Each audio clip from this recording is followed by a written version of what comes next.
ইংরেজি শেখার আরও একটি নতুন ভিডিওতে তোমাদের সবাইকে স্বাগতম। আজ আমরা ইংরেজির একটি গুরুত্বপূর্ণ অক্ষর ইউ এর উচ্চারণ নিয়ে আলোচনা করব। তোমরা হয়তো খেয়াল করেছো যে একই ইউ অক্ষর কখনো উ এর মতো উচ্চারিত হয়, কখনো আ এর মতো উচ্চারিত হয়, আবার কখনো ইউ এর মতো উচ্চারিত হয়। কেন এমন হয়? আর কখন কোন উচ্চারণ করতে হবে? চলো আজ আমরা এই গুরুত্বপূর্ণ বিষয়টি শিখে ফেলি।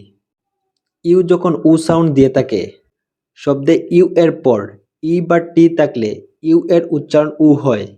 যেমন BLUE blue, blue, TRUE true, true, FRUIT fruit, fruit. এখানে ইউআই মিলে উ সাউন্ড উচ্চারিত হয়েছে।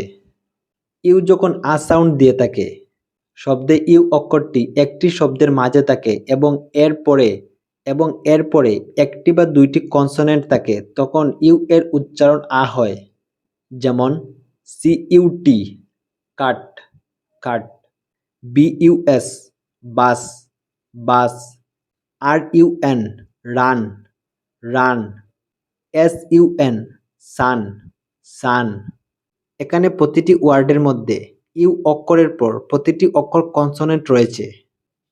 ইউ যখন ইউ সাউন্ড দিয়ে থাকে, শব্দে ইউ এর পর যদি LNR থাকে তাহলে ইউ উচ্চারিত হয়। যেমন UNIVERSITY